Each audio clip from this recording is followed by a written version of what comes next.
Hi, this is Kim White with the My Sexy Business team, and I am here with the fantabulous Dr. Maria Katsamani. She is absolutely amazing, and this series has been amazing. She's talking about creating magic. And welcome, Dr. Maria, and please tell us what kind of magic you're trying to help us create. Thank you, Kim. Thank you again for your patience today. So we have I think the last two talks that we had were, I think, hopefully to everyone interesting and at least the enticing enough to stay with us for a little bit more. Um, the magic that I'm talking about is not the kind of magic maybe that people think hocus pocus, and I think that's where we get into trouble, because the kind of magic I'm talking about is requiring some changes in it's like a cookbook. Uh, you have to gather up some of the key ingredients in order to make a great stew. And so the ingredients are pretty simple. I'm not asking people to get an ostrich egg and get peppercorns from the Amazon jungle, but the the ingredients, while simple, can in themselves be something when applied create the difficulty. So it's like making a souffle. If you've ever tried to make something really complicated, all the ingredients are asking for is some eggs, sugar, and milk. And yet the way you batter it and the way just the amount of cooking time can make the difference between it going rotten and being, like a gourmet meal. And this is the kind of magic that I'm talking about. It's not that it's the compilation of these ingredients that creates something special between horse and human. Now, because of my education, I'm kind of fortunate a little bit to be able to have a very much in-depth understanding of how some of this phenomenon happens. So what I've been kind of touching upon here are some, I think, basic elements that no matter what level of education, both in your life and in horses you have, you'll be able to walk away with some concrete understanding of why things are happening for you and why they're not. So just to recap last time, for those people that haven't really seen, our our interview number two, I don't know if you remember, Kim, the two ingredients that we were talking about, because see, without those two things, I can't talk about today's next element.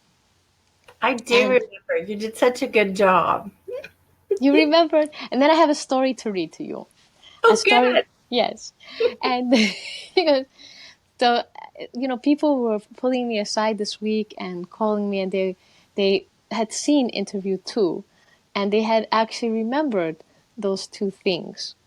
And in maybe in our future interviews too, I can go at length because each word in itself deserves some, not just the theoretical explanation, but some I'd like to provide even some concrete horse examples of how this works or doesn't.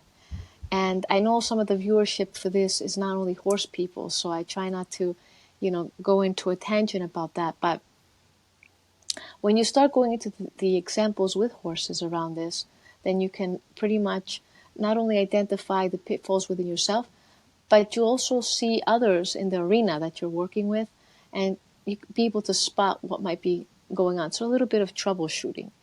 So last time we talked about the two words, which were Attention and intention. bravo, well done, A plus plus. That's fantastic. Yay!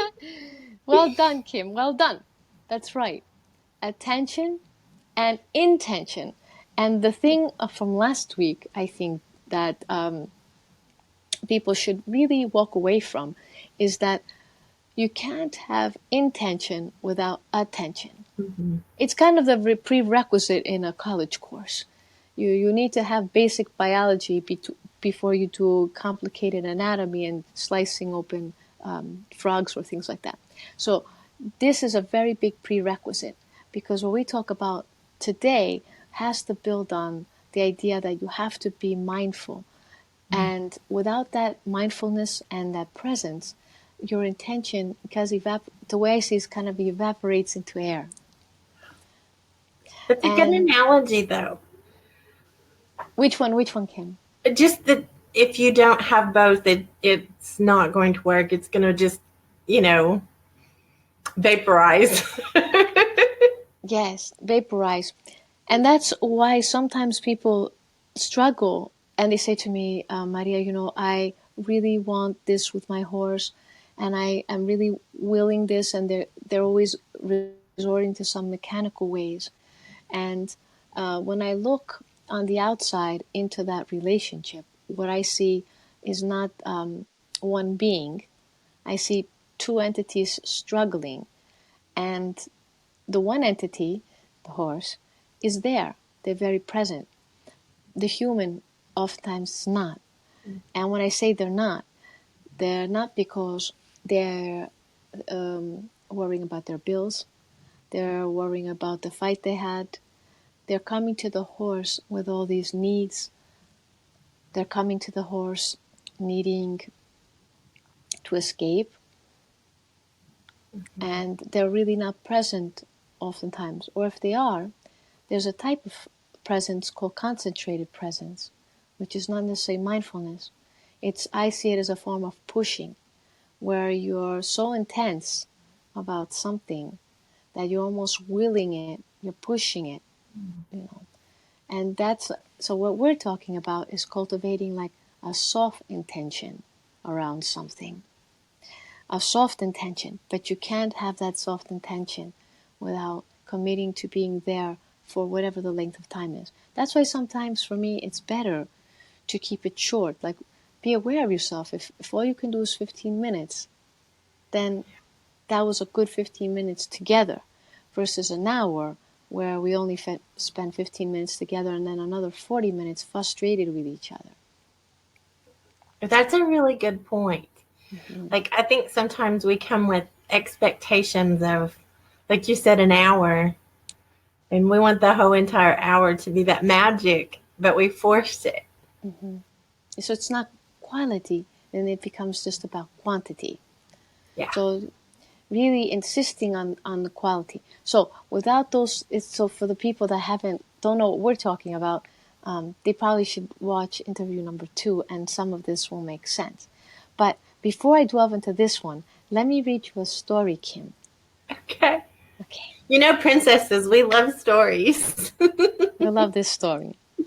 And your job, Kim, is when I read you this story, your job is to first of all to try to allow yourself to really experience and notice what you feel, number one. Okay. And number two, what I want you to do is try to maybe remember some parts of it as much as you can. But the most important thing is how you feel. Okay, you Okay. ready? Okay. Okay. And for the viewers who are listening to this, kind of follow along with us. It's a story, and you can tell me what you think about it. Okay, here we go. And I'm literally, by the way, reading the story from a piece of paper. So I'm not creating the story. It's a story I wrote just for you, Kim. You Okay. ready? I'm ready. Okay, here we go. I'd like to tell you a story about a boy named Peter. Peter was 10 years old and had always been afraid of bicycles. While other children were out enjoying themselves and relaxing, Peter would stay inside and wonder how things could be if only he could overcome his concern. On one particular afternoon, as he was walking back from school, he felt unusually warm. He could feel the intense heat on his skin and his face beginning to sweat. Right then, a girl passed right by him on her bicycle. The gentle breeze from the bicycle gave him instant relief. All the muscles in his face began to relax. He realized that if he could only remember how to forget, he too would be able to ride by and feel the sense of relaxation. The sensation made Peter wonder what it would be like to actually ride a bicycle. The more he thought of that sense of instant relief, the more he knew he should try. The next day, he made up his mind to get over his fear. When he told his dad about wanting to learn how to learn, his father told him, "It's as easy as learning the ABCs. You learn to dot your I's and cross your T's. In the beginning, you learn the letters of the alphabet, and before you know it, you're able to form entire sentences. The more you try, the easier it'll become." And Peter knew that success would come one step at a time, one day at a time. Days would become weeks, and weeks would become months, and he soon realized that the key to progress was the more you relax, the easier it becomes. You can become relaxed, ready if you want to, he said to himself. So Kim, what did you notice about yourself? I started thinking about when I was 10 and when I wanted to ride a bicycle and what I was afraid of. Started thinking about the reward of riding a bicycle if I got over that fear. Mhm. What did you feel in your body just as we were talking, listening to this? I felt hot when he was talking about being hot and cool, like when the breeze went by. You did? You felt the sensation of warmth? Maybe that's something that viewers too might be noticing about themselves. Like what you mentioned are two key things. Number one, you went on the journey with Peter, um, remembering something of your past, parallel experience. You also, in that journey, were able to. That's a form of empathy, by the way. That's why television is so remarkable, because you can experience this actor's grief and pain, and people will cry Mm-hmm. along with this imaginary pain that's not happening. We all know they're actors, and yet we are so compassionate as human beings that we can literally cry because someone else is in some kind of pain. That's a very deep form of compassion and empathy for someone. Did you notice any other sensations in your body? I started thinking about singing the ABC song. um, and just Do you remember any words in particular from this? the process, that it was the process, and that he wanted the freedom of feeling that breeze on his skin, because he was hot. Hmm. Anything else? Trying to think. um, I don't think so. I may be, but I don't think so. Well, as we go along, you might notice some other words like buzzwords that come up, and I'll show you at the end what I mean. So I'm going to hold on to this piece of paper Okay. because even in our talks, my job is as pain about as I am about my technology. At the end of our talks, even I want to leave you feeling good about something. You see, so why is this story so important? Because today, really, what I want to talk about is something that we started to talk a little bit about last time, which is the power of our words, because they create our experiences. So, coming with the belief that we have that power is so key to being able to give that to our horses. So, the fact that I started to describe the sensation of heat in a storyline that you were following along, that you were able to experience that in your body, to be able to elicit parallel experiences, are forms of, in this way, we just connected. We just had a parallel experience together. We are thousands of miles away, and yet in that moment, you were able to empathize with the storyline If instead of Peter, I said this was my experience as a child, you'd have been coming along with me on that ride and Yeah. remembering a time in your life when you had that experience. Now, that's a human phenomenon that happens to all of us. When we go to a party, for example, and someone's relating a story, it's a common thing that then we go, as they're talking, we're in our heads trying to remember a story so that the minute they're done, we're going to say, that happened to me too. Oh my God, I had this happen and that happen. That's why I always say a mindful, empathic listening is so hard, to really be there with someone, because our mind wants to do exactly what it did in the stories, to parallel. Now, why would this be important with horses? Well, for two reasons. Horses are herd animals. They, you have to come in believing that they deeply want to be with us. You know, we have in the world of the guest training, we talk about a willing horse, a horse that's willing. He's coming, he's asking questions. What can I do for you? How can we be together? And that's a beautiful thing.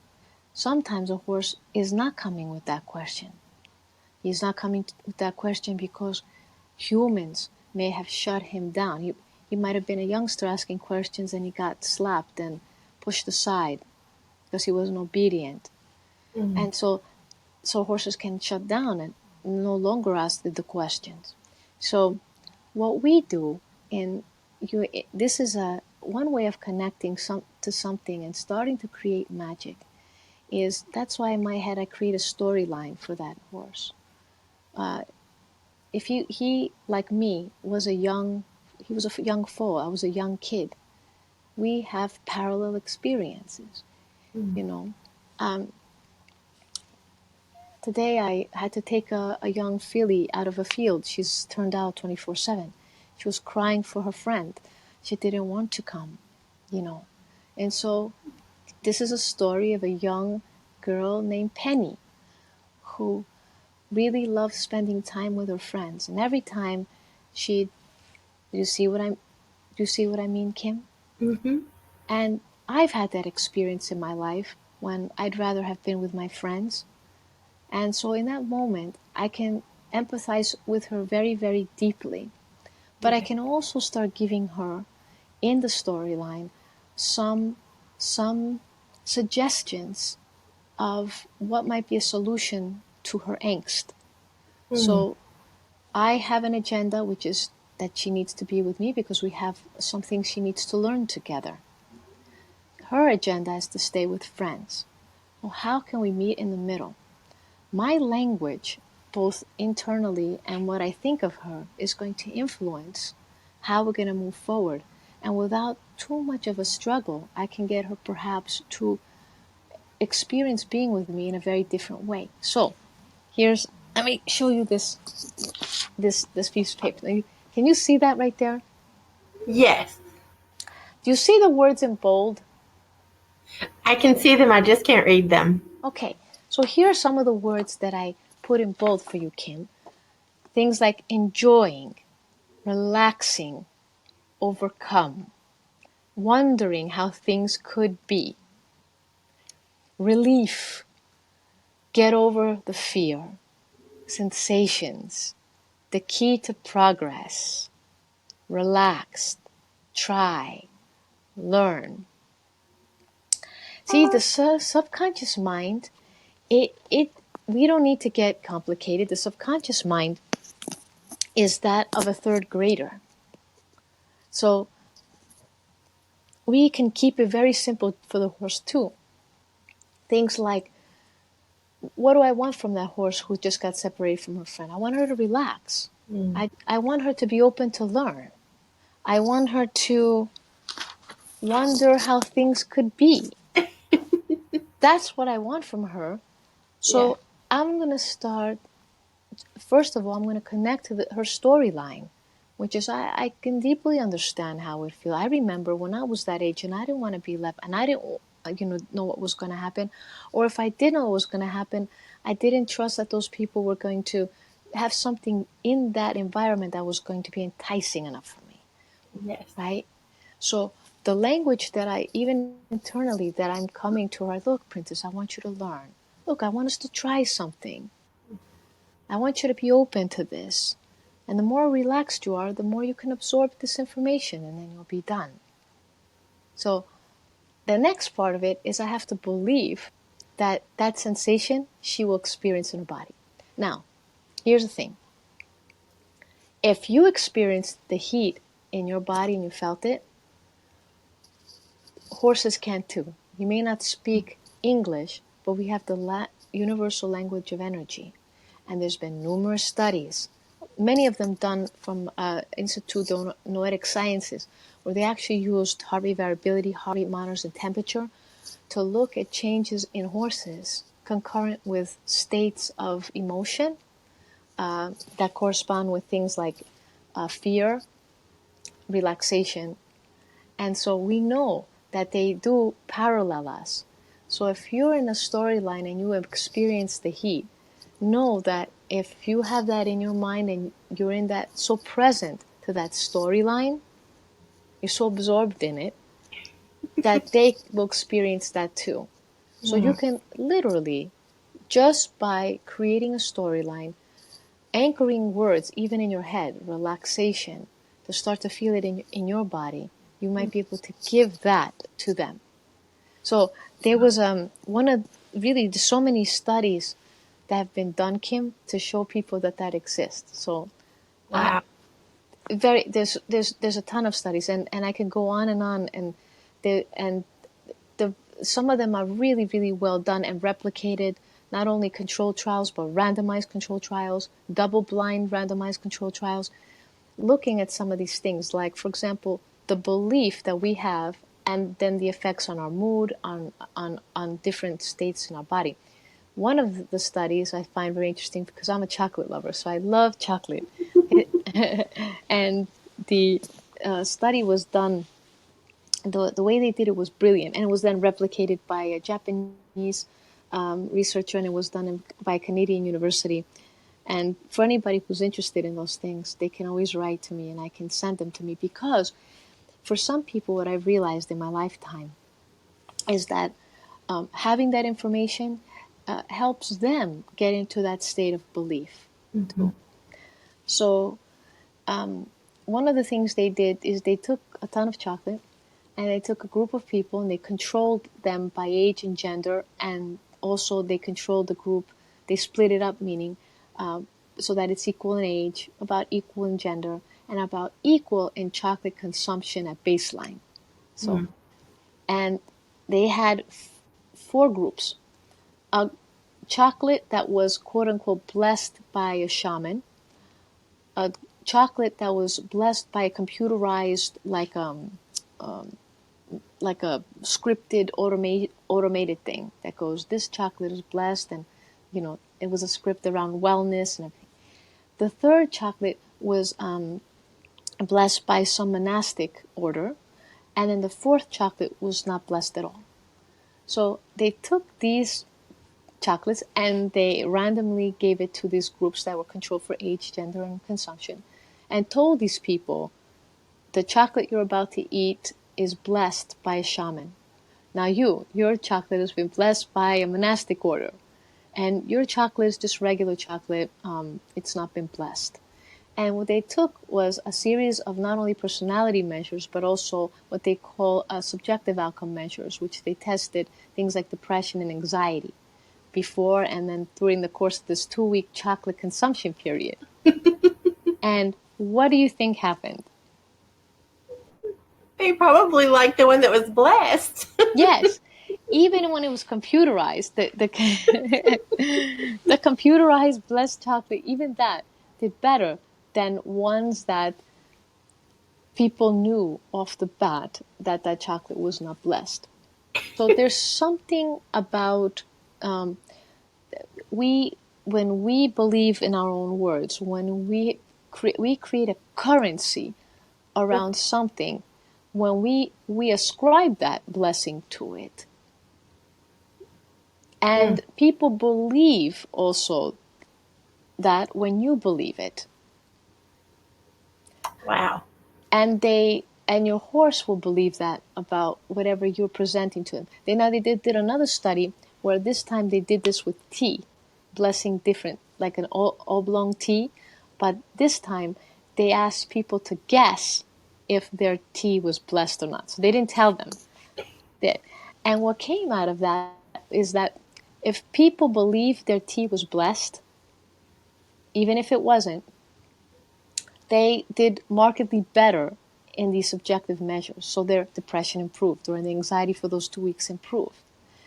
Now, the interesting part was that for the people's tea that was actually blessed, and they did guess that it was blessed, they did better marginally, but still better than the group where the tea was not blessed, but still the person believed that the tea was blessed.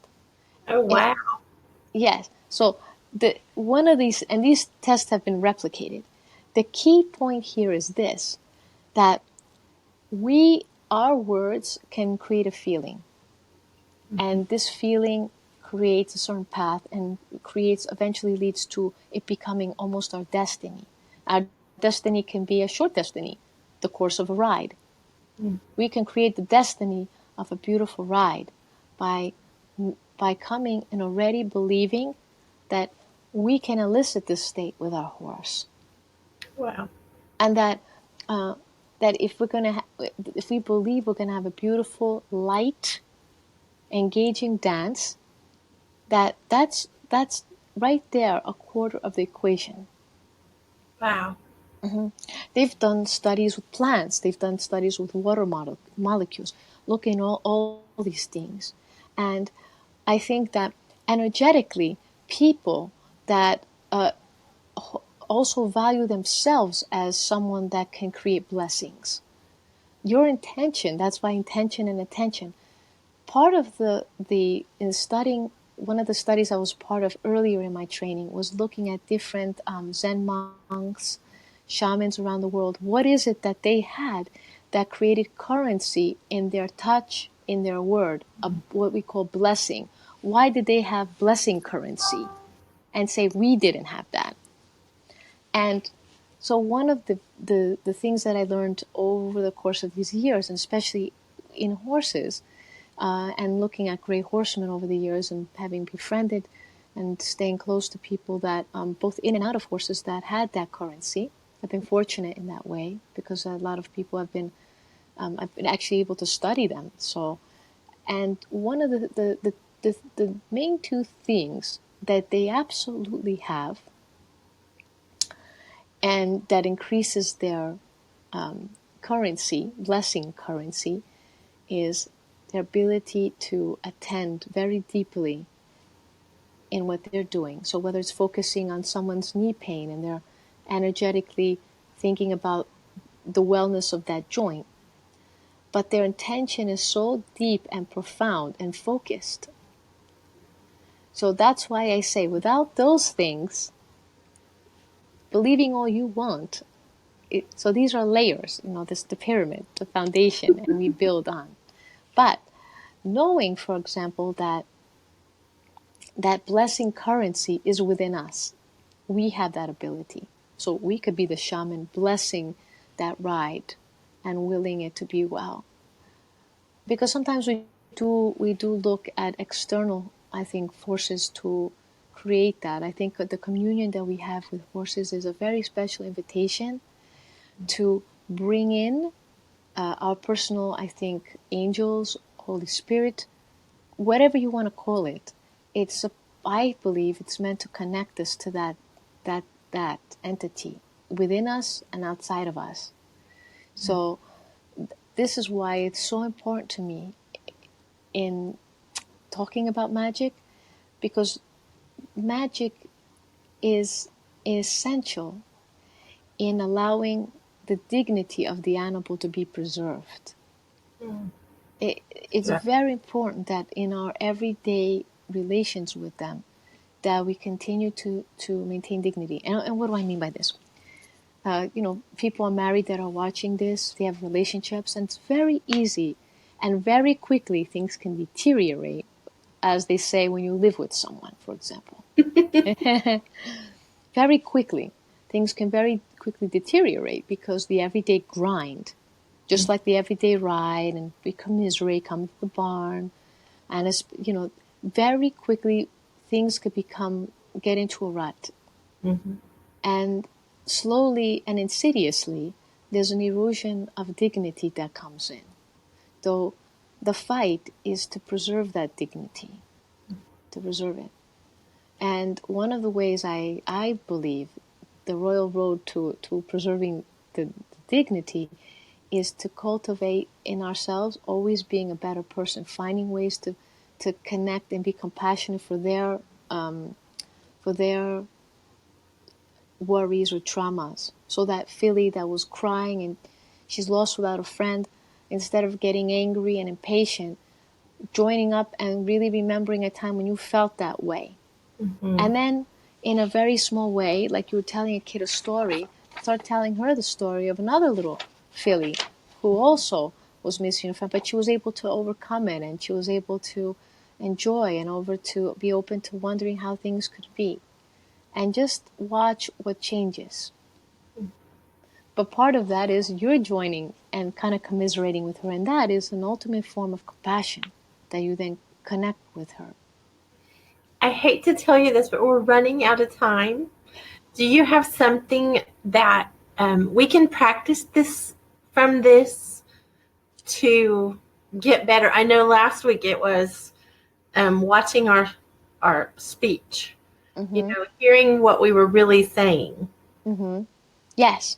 So one of the things you can do this week for horse people, think of a situation that your horse has been in that made you kind of maybe disconnect from him, or maybe you didn't quite understand, or you got frustrated about. Maybe you have the filly that's been calling out. Some of the mares are in season, and it's frustrating.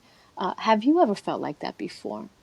How can you, if you had to write a story and try to parallel that for her, and what kind of language would you use to help soothe her and reassure her instead of pulling and pushing on her, to kind of join up with her emotionally and support in a supportive way, to let her know or him know that you understand, you've been there, you get it.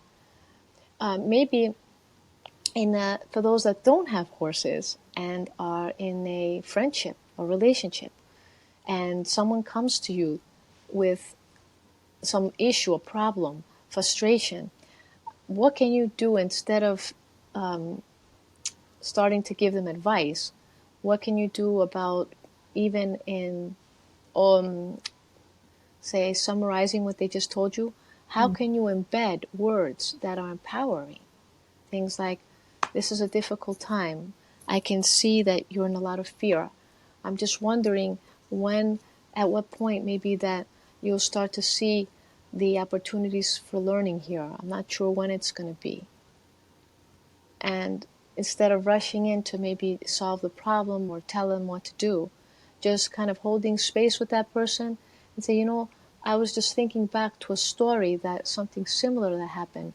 And what I learned from my situation is that I learned to relax. Sometimes you can create a story, but in that, people hear, and horses too, by the way, people sometimes can hear your advice when it's nested in a story.